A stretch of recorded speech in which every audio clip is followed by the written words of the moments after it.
Sterling, welcome to California. Yeah. Once again. Good now, to be back again. Yeah, you're in the crib. We're doing nice. a podcast. First podcast in the crib. Oh, really? With you. Oh, I feel honored. Yeah. Filming a video vlog as well, and then Cybertruck. It was kind of an impromptu video vlog because I just said let's take the Tesla to a cemetery, and old mate started filming. Here we go. This is insane acceleration. It's faster than my Ferrari. I know, yeah. It is, yeah. That is stupid. A Yes. box is moving. A metal box, like they're all metal boxes, but a metal box-shaped thing is driving faster than my fucking Ferrari. Dude, What the hell? And it gets so much more attention. It's ridiculous. Dude. Yeah, that is insane. Yeah, everyone it's hilarious. You might have converted me to getting a Cybertruck, honestly. Okay, have you? So this thing, right, where this detects people, right? Detects people by. Have you driven this through a cemetery? No. This shows people. I've heard. Okay, I don't know if this is true, but I've heard that if you drive a Tesla with this whole thing, because it picks up people, right? Yeah. If you drive it through a cemetery, you'll see people. What the fuck? On the thing. And so wait, you want to try? Yeah, let's do it. I'm cemetery. On to Done. South Yeah, that's the Main one. Street. All right, let's go. That's crazy. Let's go ghost hunting. That's crazy.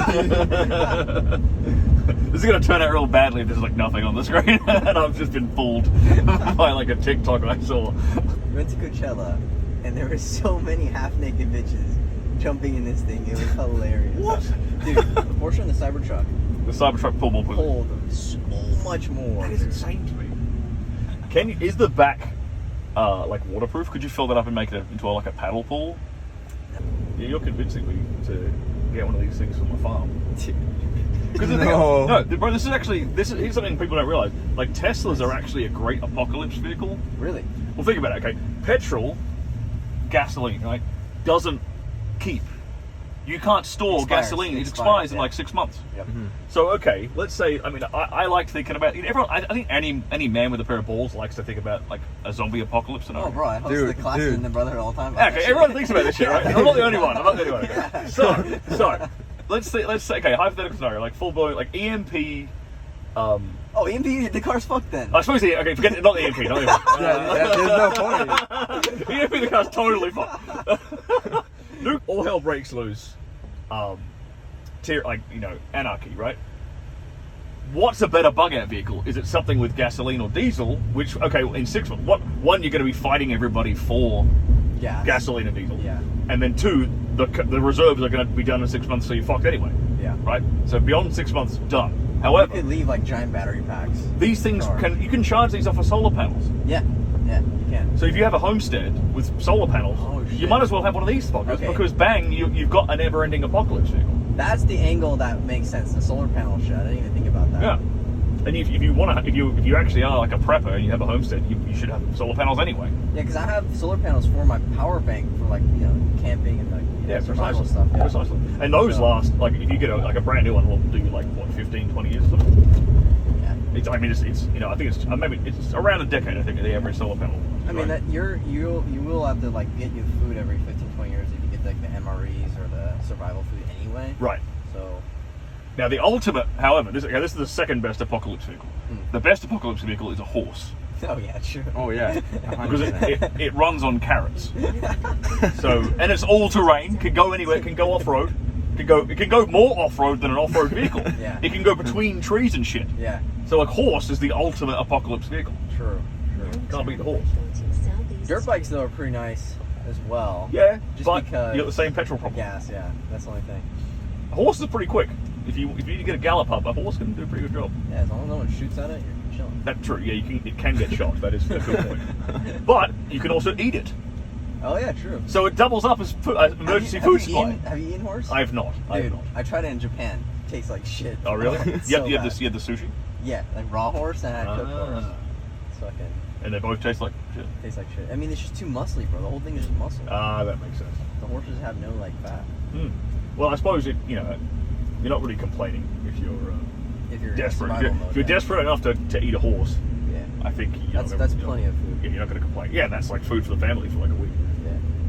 So, I'm on team horse. Damn, bro, the horse girls are winning right now. Fuck. making fun of them for all these years. Yeah, they're onto something. All right, let's see some dead people. Possibly. Like, I found fingers crossed on this, man. I'm gonna look like a dumbass if this doesn't work at all. Drive down there. Like, Drive near, on the grass. Yeah, near. Drive No, on. not. Don't drive on someone's. Great. On top of the But we need to get trees. closer to the actual dead people. Ooh. I actually see a person. I was getting excited for a bit. That's a bin. All right, recognize that. Okay. All right, It's in the trash, it man. recognizes the traffic cone as a dude. Okay. Yeah, go down that end. Oh, shit. Spot the traffic cone. Oh, I just saw one. I just saw one. I just saw one. Did you see that? Oh no. No, the trash That's a bin. it's a trash It's can. in the trash Damn bin. it. Damn it. All right, we're gonna start driving on top of them. These I think the cones are interfering with the signal. Bro, someone's family member is gonna be watching this video. They're gonna be pissed. We're just driving. through. Would they be pissed or would they make them hopeful that they could possibly reconnect with their family? But you have to buy a Cybertruck. Bro, that's the one thing I have noticed about creating content on this stuff is like it literally filters out women into your DMs who literally believe in all those same things. Isn't that interesting? Yeah, it's fantastic. Yeah, it's a self-selecting thing. It's great. Yeah. Like, and even the ones that disagree with you, They're still liking they and still like you. They're like, I want to fuck this guy, but I disagree with him. Let me slide in his DM with an angry comment. Fucking hell, dude. I get that a lot. Dude, it's so funny, bro. What are some big recent no's that you've had to say no to? In regards to like business and Business, any new opportunities, distractions? About 6 months ago, I turned down a copywriter, but he's a very successful copywriter from my niche, like sex education niche. Yeah. Like he actually started one of the biggest offers ever on ClickBank in that dating niche and space. And I turned him down for a couple of reasons, but one of the main ones was, one of the less busy reasons was I'd already committed to my new partnership with my supplement line and my business partners there, and I didn't feel it was right for me to commit to them and go through the launch and start building that brand and building those products out, and then divide my time simultaneously with a completely brand new project at the same time. Yep. I don't like to distract myself with too many different things at once. Yeah. Like my main business is kind of running very smoothly. It runs not on its own, but very, very smoothly without much tinkering. So I had the time and the space to dedicate to launching the supplement brand, which I'd been looking to do for like a year. But this copywriter it could have been a very, very profitable opportunity, but there's a couple of things that put me off. One, that was the commitment that I'd already signed up for. I didn't want to distract. I felt it was unfair to split my time that way. And the second thing was there was aspects to his way of doing marketing and his the way he sold, which I felt was a bit aggressive and wasn't very true to my message and my brand and my values. So I probably turned down a good. It could have been easily 6 figures, possibly even 7 figures with that. Yeah, Just out of I guess my desire to be true and consistent to my brand and what I value. Yeah. Yeah, and the reason why I asked that is because I feel like a lot of guys, if they don't know what they want or they don't have like a big purpose or a big vision, or they're not truthful to their audience or their clients, their customers, whoever, they're gonna just say yes to basically anything that has money attached to it. Yeah, I get messages in my inbox every day from companies trying to get me to sponsor their product on my Bullshit YouTube and product. stuff. It's all bullshit. And because of the nature of what I do, it's always like lube.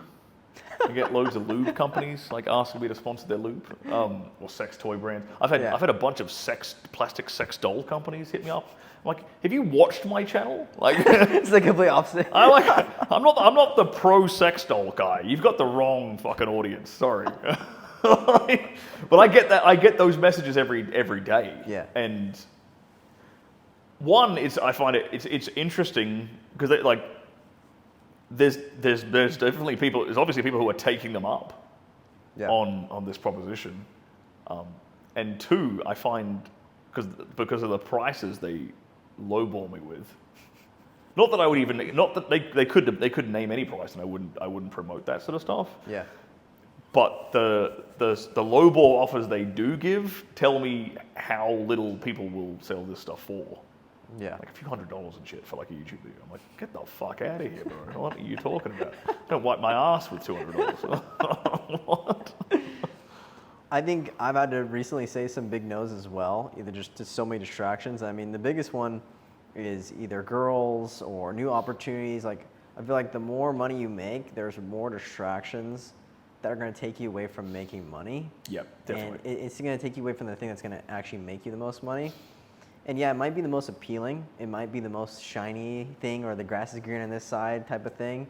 But in reality, all it does is it just separates your time and your focus. Focus is the most important thing. Yeah.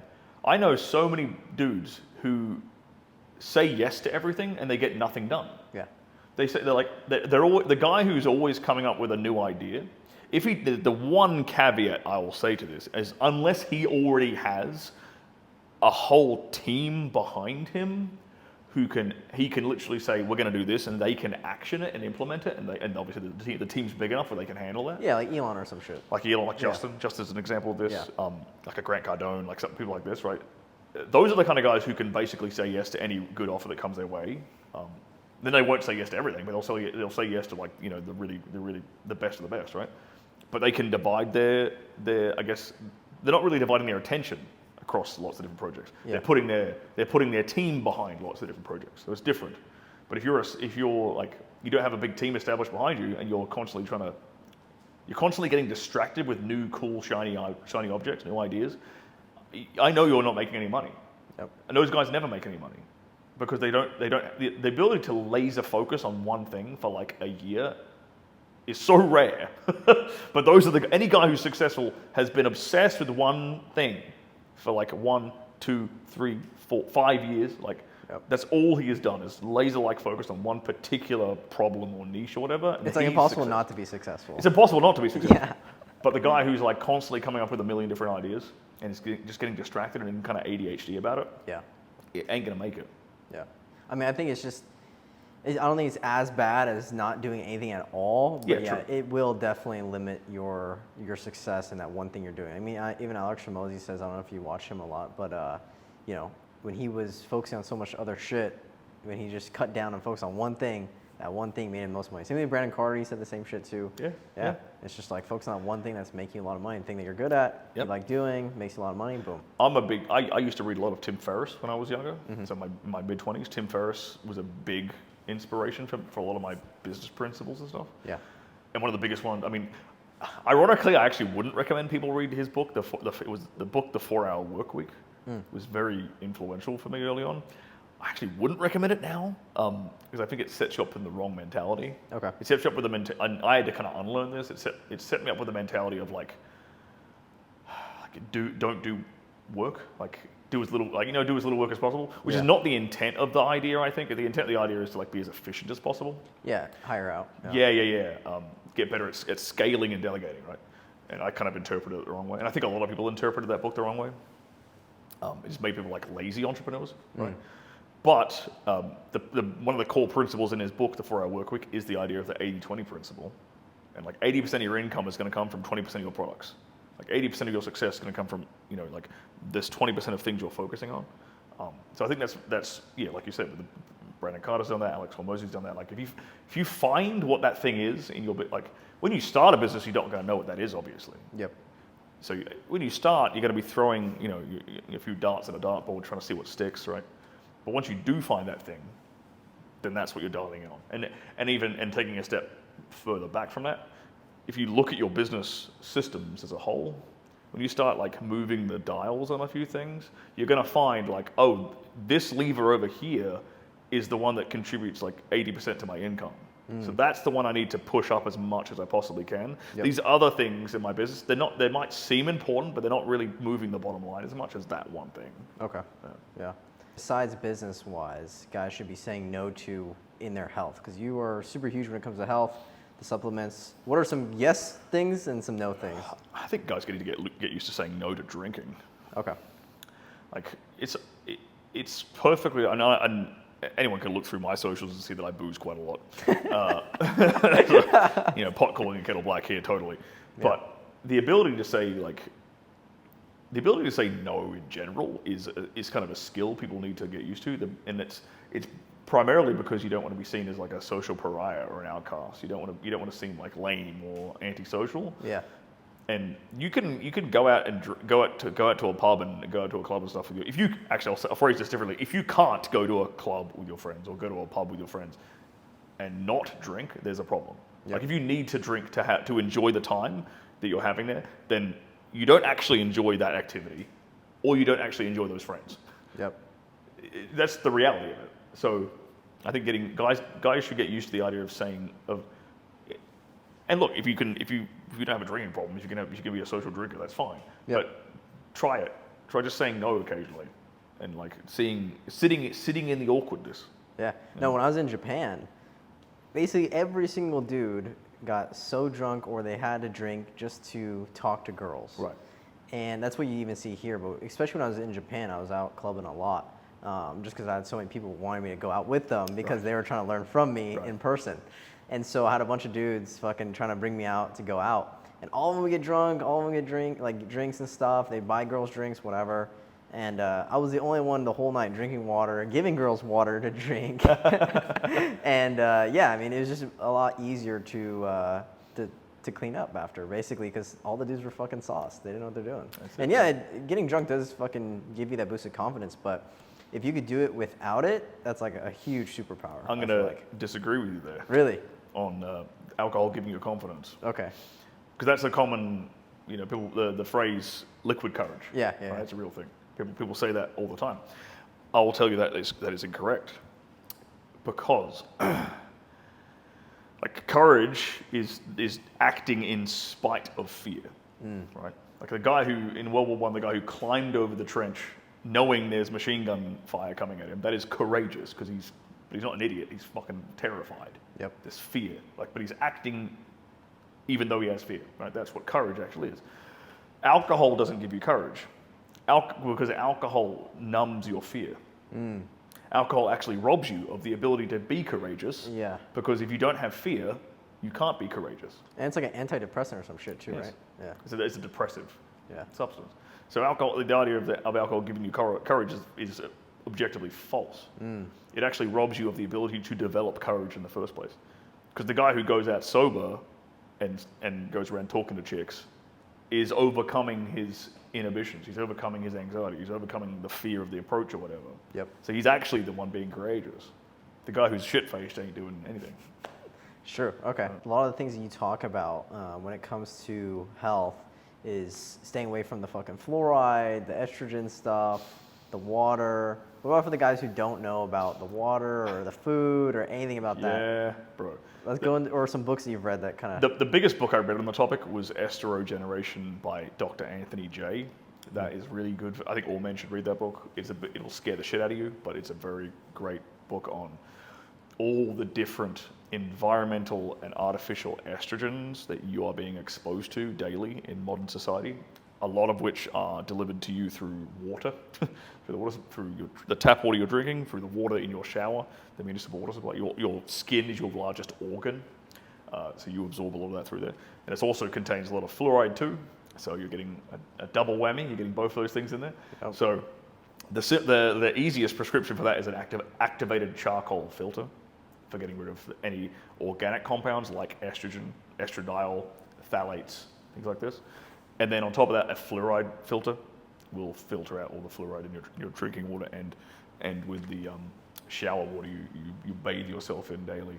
Yes. It's people might think that's a bit tinfoil hat, but you don't really need to look further than the declining testosterone Everyone levels. thought it was a joke when Alex Jones said the frogs are turning gay, but now they're all fucking gay. Well, the frogs turned gay because of a chemical called atrazine. Okay. So atrazine is a pesticide, I believe. It's either pesticide or a herbicide that is used that's only legal to use in the United States. It's course. outlawed in Europe. It's outlawed everywhere else on the planet. But atrazine is literally capable of turning frogs from male to female. What do you think it's doing to the male hormonal system, to humans, to men? Same shit we're seeing It's doing today. the same shit. Yeah. And that is in the water table. That's in your food supply. So Yep. you should, if you're consuming vegetables, you should probably wash them in the sink first. I think with either like apple cider vinegar is a good way of like washing all this stuff off. Or buy organic is better. Yeah. But still, like you can be a bit black pilled about this once you dive down the rabbit hole. Like, You were fucked. fuck, everything's trying to kill me. Yeah. Yeah. Yeah, but but let me paint a silver lining. Because if you take action on it, you'll feel 1,000% better. Yeah. Like let's say you're already a successful guy, right?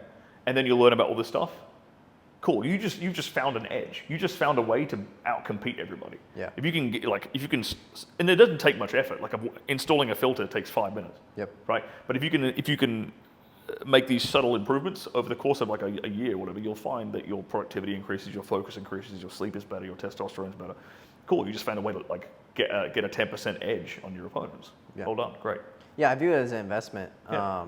But what about for the guys who don't have the money to invest in those things? Do you think it's better for them to invest into something else, maybe just fitness-wise or business-wise? It's better for you to invest in free lifestyle changes and making more money. Yep.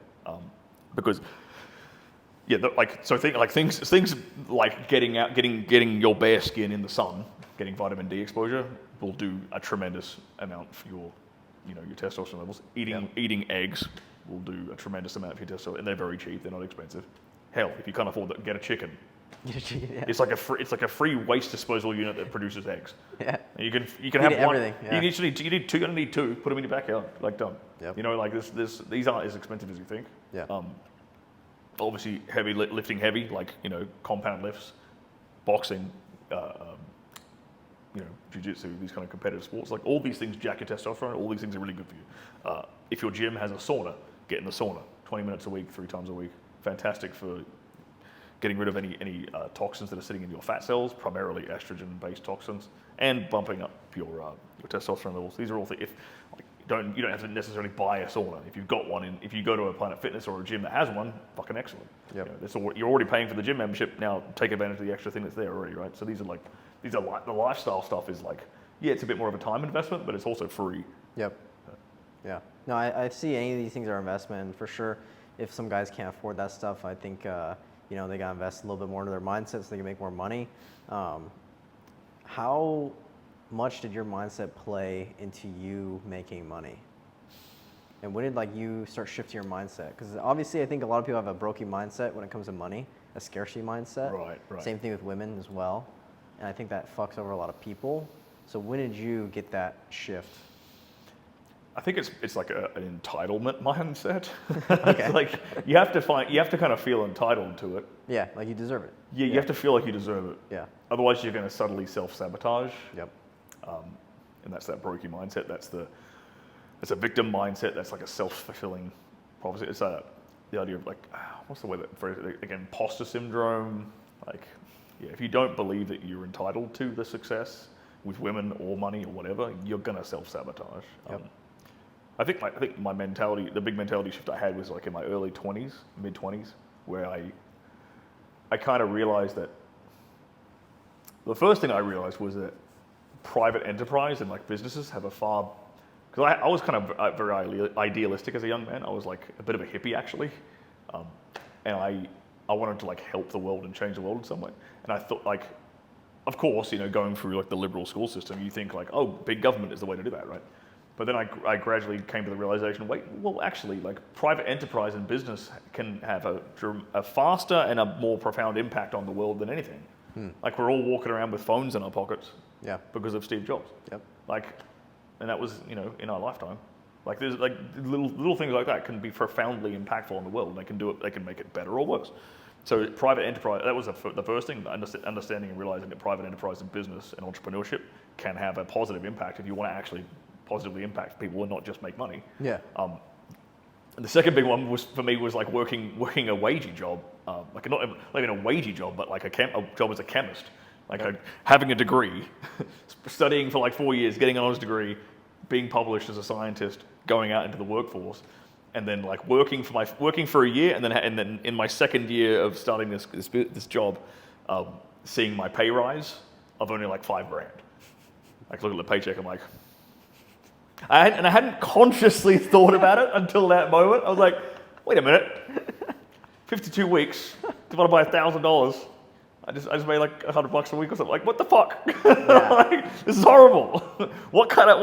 How does this end up in me being financially independent and financially comfortable? It doesn't. No. So I quickly realized, well, fuck, this isn't I have to separate my time from my income. That's where you make money. Is that you have to leverage. Like income cannot be tied to how much time you spend on something. Yeah, you have to build systems to leverage that out. Yep. You know, which is also why I don't personally do like one-on-one coaching, because that idea was just so grilled into my brain. Like, of you can't make money by trading your time for money. Yep. I just and I had mentors kind of drill that into me again and again and again. Yeah. And like I've had lots of people trying to convince me to do like a high-ticket coaching program, like a one-on-one, like sell, and especially when I first started, like, oh, dude, charge like a few $100s an hour for phone calls and stuff. And I just resisted it, like instinctually, and I'm glad I did, because it led me down a path of like leveraging my time, like leveraging my knowledge a different way that's independent of my time. Yep. Yep. You create a video, you help fucking thousands of people versus doing one call. Yeah, and more importantly, because I was legitimately listening to hundreds of people's problems in regards to sexual performance and sexual health. Yep. I'm paying attention to it. I'm seeing the same patterns again and again and again. And it's like, well, the solutions are basically the same for everyone, because the problem's the same, the causes of the problems are the same, right? So I'm able to actually prescribe stuff that works for everybody. Yep. And like it might be over prescriptive, like this person's like a problem might only require solutions 1 through 5. Yeah. But solutions 6 through 20, I'll give them to him anyway. Yep. Cool, because he's definitely going to fix the problem. And now I've covered my bases with everybody who has this problem, and it alleviates my time. Yeah. From having to deal with it on a customized one-on-one basis. Now, does it mean I make less money per individual? Sure, but it also frees up my time to scale my business. Yep. Yeah, and it doesn't appease that person's ego, the customer's ego, to feel like they're a special snowflake. Yeah. And I'm pretty deliberate with a lot of my direct when I respond to people on that. Yeah. In regards to a query about can I do one-on-one coaching with you, I'm like, look, man, like I'm honest, like you will be wasting your money trying to paying my hourly rate, which I deliberately jack up to ludicrous numbers to discourage people. Yep. When you could just buy this for way cheaper and it solves your problems, and it's got everything I will tell you over a phone call is in this. Yep. So just save us both time. Yep. Easy. So what is the number one thing that you notice highly successful entrepreneurs struggle with when it comes to women or dating? I think this is just unique to my friend group and the people I hang out with. But I think guys prioritize success, especially successful men. Like they prioritize arm candy over like a mother material, like a wife and mother material, like a woman who's going to make a good mother to their children. They prioritize the woman who looks like good arm candy and turns other men's heads when he walks into a room with her on his arm. They'll prioritize that over the woman who's like, wants to be a mother, wants to have his kids, wants to raise a family together, wants to homeschool kids together. Resist, liberal media brainwashing, things like that. Someone with a bit of substance and value. Yeah, well, those girls are going to cause a bunch of headaches, bro. The girls who are the eye candy, usually. Usually. Yeah. Yeah. So, usually, yeah. Yeah. And it's kind of interesting. Not to say that like the woman who would make a good mother, it can't also be arm candy. There's beautiful women of all shapes. There's beautiful women with all kinds of different belief systems and values and things. But I just see a lot of guys, going down like the arm candy route.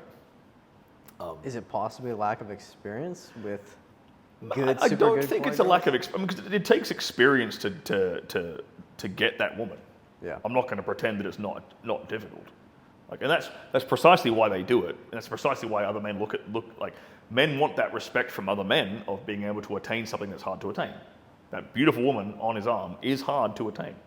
So men will by default respect him for it. So I get that. And it takes experience and knowledge to actually get that, attract that. So I don't think it's a lack of experience. I think it's a lack of priorities.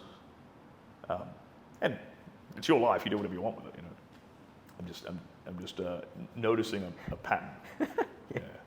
I've noticed it too. Yeah, a lot of these super successful dudes. I'm like, why the fuck is he wasting his time with this chick? But and they're usually like some IG thoughts or some shit, bro. Especially if the guy isn't, if he's not, let's say, red pilled, right? If he doesn't understand like relationship dynamics and female nature and stuff, he can really get burned. Oh, for sure. Really get burned. With it. Yeah. I mean, they're not gonna it's not gonna completely drain their bank accounts, but for the average dude, it's that's a lot of money that a lot of these dudes are spending on these chicks, bro. I mean, not only just money, but time, emotional investment, also like other potential girls you could be fucking talking to. Yeah. That's what I notice when it comes to business. Is what is the greatest way that you found to filter out good quality clients versus bad quality clients? I think by just being direct and like not sugarcoating anything. Like in a joking way, I'll insult my viewers sometimes. Yeah. Like I'll use derogatory. I'll call them like dickheads. I'll call them idiots. I'll call but I'm not calling all of them that. I'm calling like a select group, right, of people who cause headaches. Yeah. I'm like, don't be a retard and ask me this, right? Like, don't be a retard and do X, Y, Z. So I'm making it pretty crystal clear about who I don't want to do business with. Yep. And I think that has helped to filter things down a lot. And my customer service team knows that to respond in the same way.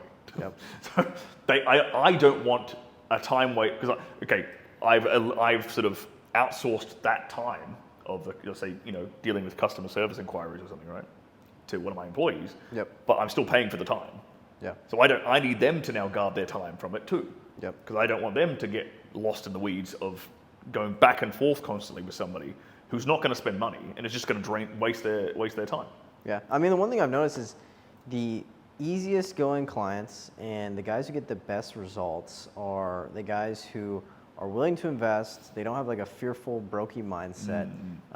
They're not thinking from scarcity, and they're just willing to dive into it, take action, and learn. Yeah.